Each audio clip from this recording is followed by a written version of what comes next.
E aí, pessoal, estamos aqui nos estúdios do Porta dos Fundos com Renato Terra e Arnaldo Branco. Renato, diretor, documentarista e roteirista, também agora aqui nesse caso do documentário do Barão de Tararé, O Brasil que Não Ouve. Arnaldo Branco, roteirista, foi aqui do Porta dos Fundos por um tempo, do Greg News por muitos anos, 7 anos eu acho, né? E roteirista do Barão de Tararé, O Brasil que Não Ouve, esse documentário espetacular que eles me chamaram para narrar. Eu fiquei muito honrado. De onde é que veio essa vontade? É realmente falar desse cara que ninguém conhece muito, né? Surgiu da ideia de falar do Barão de Tararé. Eu acho que é um humorista que surgiu ali nos anos 20 aqui no Brasil, que criou um jornal exclusivamente de humor, que isso é maravilhoso. E ele tinha uma circulação enorme, ele era um cara muito famoso na época dele, e ele satirizava os outros jornais, ele satirizava os políticos, ele batia muito de frente com Getúlio Vargas. Era um cara que tinha um poder de através do humor, ironizar e ridicularizar a situação brasileira de ontem, de hoje e de sempre, que é muito legal. Então surgiu essa ideia primeiro de centrar esse filme no Barão de Tararé. E contar a história do Brasil através dele, né? Isso eu acho legal. A gente fez esse recorte de pegar a época em que ele basicamente foi um dos maiores opositores do Getúlio Vargas, da primeira fase do Getúlio Vargas, não o gente boa aqui depois, mas o Getúlio Vargas do Velho Testamento. Aí é isso, a gente pegou esse recorte e tal, e é um cara que realmente ele foi extremamente combativo, tanto ele parou na cadeia algumas vezes lá sobre o Getúlio Vargas. Foi, né? O cara tinha uma importância real. É prova disso que ele foi preso. Sim. Aquela frase do Milor. O humorista tem importância. Como é que é? Tem muita importância para ser preso, mas nenhuma para ser solto. Exatamente. E ele foi preso 3 vezes, né? 3 vezes. Antes de virar modinha, esse negócio Antes de encarcerar. de virar modinha, exatamente. Uma dessas vezes tem uma história maravilhosa que ficou famosa, que ele foi preso, foi espancado pela polícia do Getúlio, cortaram os cabelos dele, bateram nele, e quando ele voltou para a sala dele, depois de tanto apanhar, ele pendurou uma plaquinha na porta escrito "Entre sem bater". Eu acho essa piada espetacular. É uma piada que o cara faz com a própria vida quase. E é deliciosa. Aliás, quem está vendo, o próprio nome dele é uma piada que eu acho deliciosa. Quem está vendo pode achar que Barão de Tararé, perdão, quem não conhece, pode achar que Barão de Tararé ele era um barão de fato, né? Esse nome, antes de eu conhecê-lo, eu achei que fosse um humorista que era também um barão. Mas não, é uma piada que eu acho deliciosa. Sim, porque quando teve a Revolução de 30, quer dizer, o golpe de Estado de 30 chama de revolução, mas é uma revolução que não mudou muita coisa, em tese ia ter uma batalha entre as tropas legalistas, né, ainda fiéis ao Austin Luiz, e as tropas da Revolução, lá, o pessoal do Getúlio e tal, iam se encontrar na cidade, que é no limite do Paraná lá, chamada de Tararé. Ia ter essa grande batalha, que houve toda uma preparação e tal, só que acabou que a batalha não houve. Então ele... Tem o poema do Murilo Mendes. Tem esse poema maravilhoso, que é... Itararé. Itararé. A maior batalha da América do Sul. Não houve. Cara, isso é muito bom. E aí isso, então ele pegou esse tipo, bom, já que essa batalha não teve, vou criar um título que não vale nada pra mim também, e ele virou o Barão de Tararé. Posso te fazer uma pergunta? Claro, por favor. Eu queria te perguntar, o que você não conhecia do Barão, que você descobriu nesse processo assim, e que você curtiu, achou legal? Eu conheci as frases, que eu amo, pra mim ele era um grande frasista. Eu amo esse humor da síntese, né, numa frase só. Talvez o Milor seja o maior expoente no Brasil, mas o Barão tá ali pau a pau com o Milor, com o Nelson Rodrigues. Total. Do frasista, né? Eu amo essa profissão, que é uma espécie de ourives, assim, porque o cara tá trabalhando ali com a minúcia da vírgula, né? Pra frase ficar perfeita, impecável. Então amava "De onde não se espera nada, é de lá que não sai nada mesmo". É muito bom. Uma frase, assim, maravilhosa, o Barão. E outras do Barão que eu falava assim, esse cara é um puta poeta do humor. É isso, o que eu gostei, inclusive do recorte de vocês, é precisamente isso, assim, falar da importância política dele e é possível você contar a história do país através dos seus humoristas.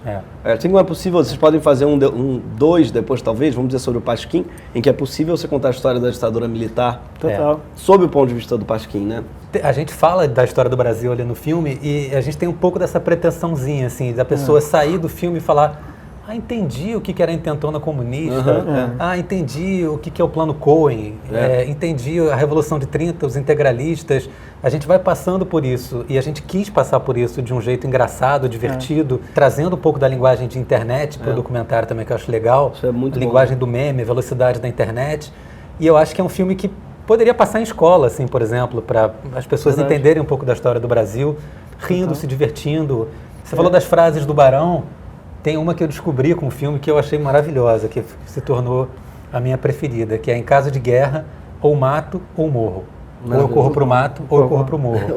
Que se aplica maravilhosamente a Zambelli, ao Bolsonaro, é muito atual. Ou isso, corro pro mato, ou corro pro morro, é maravilhoso. Isso eu acho muito legal também, porque isso é uma coisa que você fala muito bem também, de como às vezes o humor envelhece, o humor é perecível, mas às vezes o humor não é perecível. Acho que tem muitas frases dele e pensamentos dele que não envelheceram.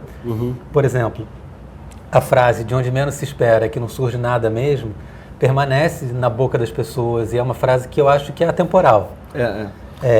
O que se leva dessa vida é a vida que a gente leva, que é outra frase dele, também permanece atual. Isso daí você deve encontrar em tatuagem, em pagode. Não é possível ter um pagode? Tem aquela piada que o cara faz a peça do Shakespeare e fala, pô, só tem clichê, entendeu? Porque o cara, todas aquelas frases famosas e tal. Inclusive, eu ouvi falar do Barão pela primeira vez, pelos caras do Caceta Popular e Planeta Diário, né? Antes até de eles juntarem no Caceta Planeta, porque eles mencionavam muito em entrevista e eu fui atrás. E eu me lembro de falar, bicho, mas os caras estão imitando esse cara, porque essa coisa da paródia, se dar uma notícia e aí mudar o nome, usar trocadilhos nas frases, usar duplo sentido e montar uma notícia que era feita só de piadas.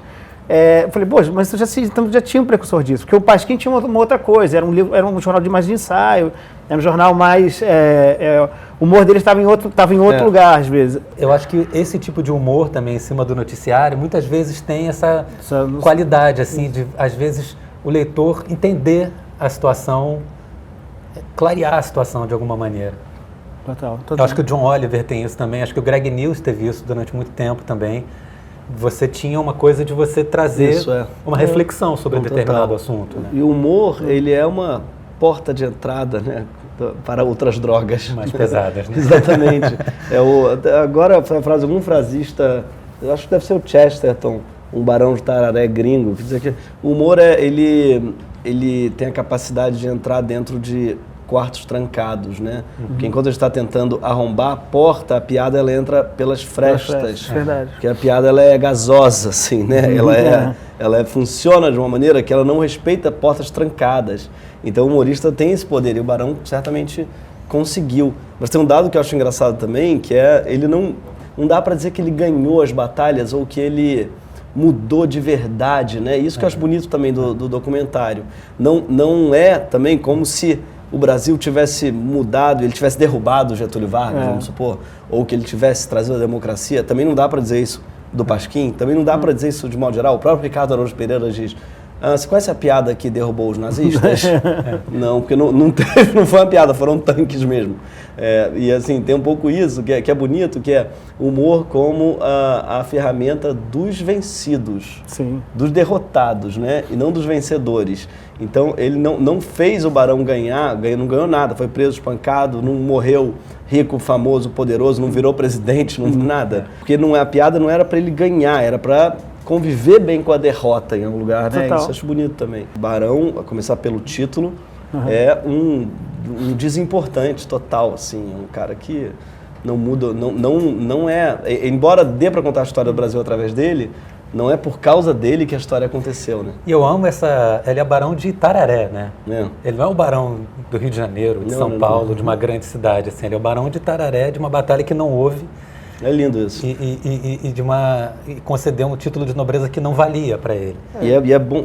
O Brasil que não houve, eu acho o título bonito, porque, cara, o Brasil é cheio de tararés, né? A gente não teve uma grande evolução. A Inconfidência Mineira foi uma grande tararé também. Foi um grande flop. Todas as nossas revoluções foram a gente é só coito interrompido. Assim, exatamente. E é interessante como a história se repete, né? A gente viu isso estudando para fazer o documentário. Eleição de 30, acabou, o lado derrotado fraude nas eleições, fraude nas eleições, até que conseguiu o golpe. O Getúlio conseguiu invadir, teve a junta militar lá que invadiu o Palácio do Catete, depois o Washington Luiz, que saiu lá naquela foto clássica lá com o Cardeal Leme, e foi construindo ali, com fake news, com repressão do Estado, com tudo isso, uma ditadura que no começo se prometia ser só até a próxima eleição, como foi a ditadura de 64, ser breve, assim, só para consertar ali um probleminha aqui. E essa coisa que eu acho maravilhosa também que tem no texto é que é uma coisa meio preventiva, né? A gente cria dá um golpe preventivo. Uma ditadura preventiva. O Barão foi preso de forma preventiva uma dessas vezes. Então tem essa coisa da história brasileira aí se repetindo. Sim. E a gente tem justamente essa coisa do Brasil que não houve, né? Então é isso, assim, a gente tem o potencial, assim, tanto Nelson Rodrigues quanto Caetano usam essa expressão de que o Brasil tem uma palavra nova para dar para o mundo. Então a gente tem esse potencial de ser uma nação diferente, de criar uma coisa nova, mas tem alguma coisa aqui no meio que vai sabotando a gente, né? Pois é, cara, é isso. Eu acho bonito isso, que nesse sentido o humor talvez seja a melhor maneira de contar a nossa história, né? Por ser essa arma dos derrotados, assim. Não é o poema épico, nós não temos nossos grandes nossos Lusíadas, né? Nossos poemas épicos que narram grandes feitos brasileiros, não funciona pra gente, né? Nossas grandes obras talvez sejam as crônicas, as piadas, as frases, as canções, né? Não, o Milor resume muito bem isso, né? O Brasil é o país do faturo, né? O faturo é lindo. Também com uma letra. O Milor também tem. O Brasil tem um enorme passado pela frente, que é foda. A minha cara do Barão podia ser dele. Aliás, você sabe se Milor bebeu e era devoto do Barão? Ou... Ele citava o Barão, o Stanislau Ponte Preta também citava muito o Barão, assim, como referência dele. O Memória do Cárcere, o Graciliano Ramos gasta várias páginas, porque ele ficava enchendo o saco do Barão, o Barão escrevia a biografia dele. Tipo assim, ele puto, assim, esse cara não escreve a biografia dele. É um gênio, ele tinha que escrever. Olha, tá aí um filme, hein? Tá aí um filme bonito, o encontro do Barão de Tararé com o Graciliano Ramos no cárcere, maravilhoso. Porque eles se encontraram, né? Isso está narrado no Memórias do Cárcere. Ele talvez o nosso maior romancista da época, certamente, né? Graciliano Ramos, para mim nível, sim, talvez maior. Com o nosso maior humorista, e o Graça, né? Era um cara seríssimo, né? Nossa. Assim, era o oposto do Barão. Então esse encontro eu acho que dava uma puta filme ou peça.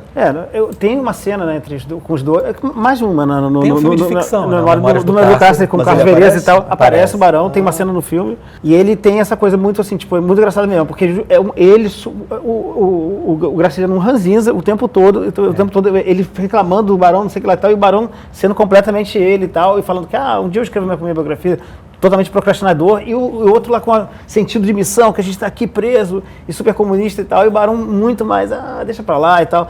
Então, assim, uma coisa muito bacana também desse período de prisão é que eles aproveitaram para fazer da prisão uma espécie de Greg News, né? Porque eles criaram uma rádio interna, que era gritar.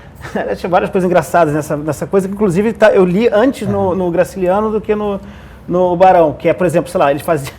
Tinha um sistema de comunicação interna dentro da cadeia que eles falavam com outros pela privada. Eles falavam dentro da privada e por causa de como o som era transmitido, você conseguia ouvir na outra privada. Então eles chamavam isso de merdofone, que eles trocavam a ideia entre si.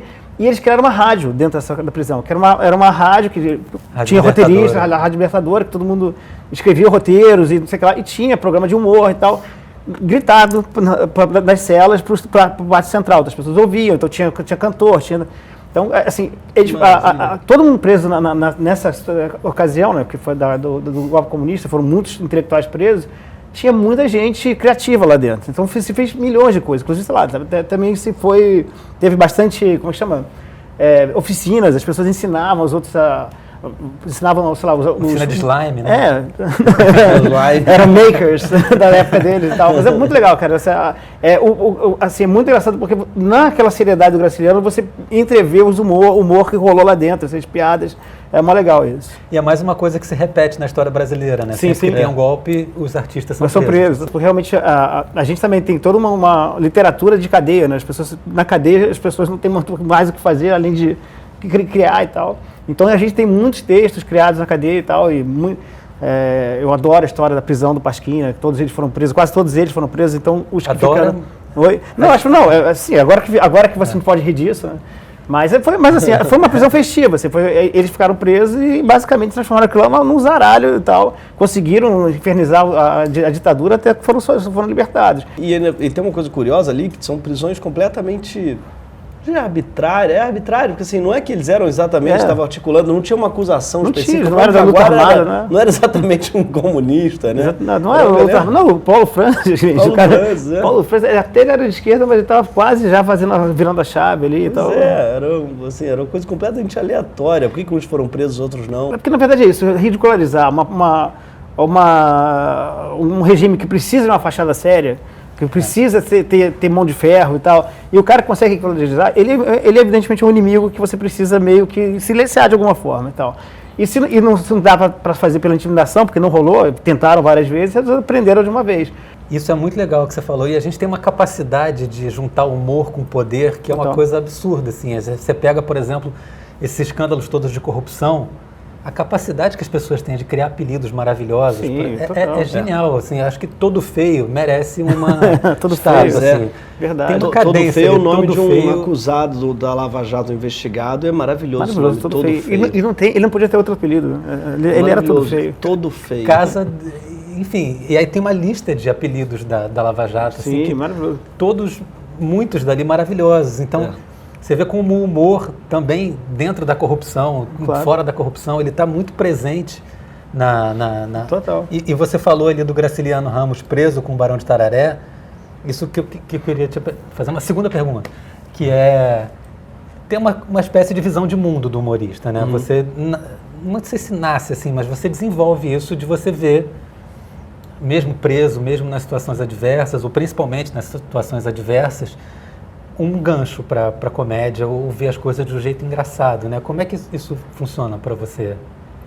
Eu acho que tem uma autodefesa mesmo da derrota, até que em geral o humorista ele nasce em condições adversas, ele é em geral ou alguém que sofreu bullying de alguma forma, ou é um desajustado por algum motivo, ele dificilmente é o popular da turma, né? Então acho que o humor nasce nas condições adversas como uma forma de defesa de abraçar a vulnerabilidade ao invés de combatê-la. Porque a estratégia mais comum das pessoas se elas estão sendo zoadas, elas vão partir para cima, vão bater, ou então, se o cara é gordinho, está sendo zoado por ser gordinho, então ele vai malhar todo dia para ficar forte, bater em quem chamou ele de gordinho. E o humorista é o contrário, fala assim, sou gordinho mesmo, mostra a blusa, fala aqui, aqui, bate na pança e mostra, sei lá, tem uma aceitação na vulnerabilidade que eu acho que é uma chave de sobrevivência para um mundo hostil, né? E que para a política isso é muito importante, porque a gente acho que não ganha ninguém só dizendo que está certo, chamando o outro de imbecil, dizendo seu merda. O humorista ele tem uma chance de convencimento político, às vezes pelo fato de que ele se inclui na crítica que ele está fazendo e ele não está falando de cima para baixo. O olhar do humorista em geral é de baixo para baixo, né? Ou de baixo para cima no máximo. Mas assim, ele tenta jogar tudo ao rés do chão, que é aquela imagem bonita do Antônio Cândido, né? Que a crônica é a vida ao rés do chão. E aí, eu acho que o humor, dá pra dizer isso do humor também, o humorista ele joga todo mundo ao rés do chão.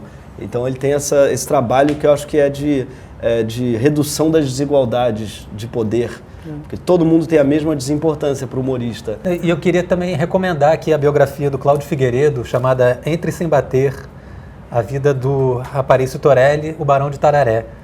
Porque o documentário, ele não dá a vida inteira do Barão de Tararé, né? O Barão teve uma história de vida até engraçada, ele veio do Rio Grande do Sul, ele teve... A família dele lutou, eu adoro o tio dele que morreu. O tio dele lutou em todas as batalhas lá por independência no Rio Grande do Sul, todas. E sobreviveu a todas. Ele morreu numa queima de fogos de artifício. Esse cara, a história da família dele é maravilhosa. Todos são interessantes, os personagens, o pai dele é interessantíssimo e tal. Então tem toda a história do Barão de Tararé, ele foi sócio do Chateaubriand, tem uma história de vida assim também dele, muito interessante, muito legal, que está nessa biografia. Eu recomendo. E o documentário ele tem um recorte, assim, porque também para entender as piadas do Barão, a gente teve que dar um pouco do contexto da época. Verdade. Porque muitas das piadas dele eram em cima do noticiário. Claro. E eu gosto, assim, de fazer documentário, assim, com recorte e tal. E a ideia um pouco nasceu da gente brincar um pouco com os documentários históricos. Aqueles documentários com imagem de arquivo e narrador, que o narrador vai meio que ensinando você a ver aquelas imagens e vai parecendo que só tem uma visão de mundo e aquelas coisas que o narrador está dizendo realmente aconteceram e tal. Então a gente quis questionar um pouco esse formato de documentário histórico. Exato. E brincar um pouco com isso, de trazer, a ideia inicial era trazer duas vozes para narrar, Verdade. uma dando a voz oficial e a outra brincando com a voz oficial. Exatamente. E a gente viu que a voz oficial estava pronta, já tinha um documentário pronto que trazia essa voz oficial.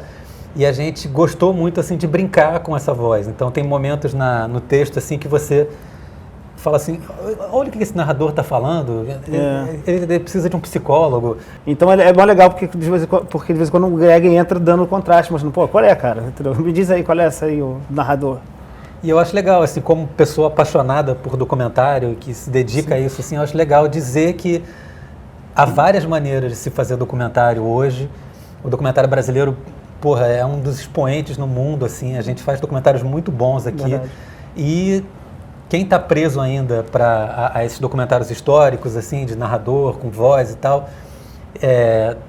eu acho que é legal ver esse documentário e ver outros documentários recentes também, para poder ver que o documentário brasileiro é uma usina de criatividade. Total. E de gente legal produzindo coisa legal também. Verdade. Você enxerga alguma coisa do Barão no Greg News? Eu acho que seria talvez meio cabotino dizer que sim, porque eu amo o Barão, mas com certeza tem uma influência. Tem nele eu acho que um farol para todo mundo que faz o humor no Brasil depois dele, não é? Essa figura mítica, assim, de alguém que viveu do humor, que já é algo tão raro de acontecer. E essa postura mesmo da desimportância, eu acho que ele nos lembra, sabe? Ele é um santo padroeiro dos desimportantes, assim. Nos lembra da importância de não ter importância. E a gente queria convidar vocês para assistir o filme no canal Curta. Agora em outubro está estreando. Não percam! Tava tudo em pé no fogo, churrasco, mate, café.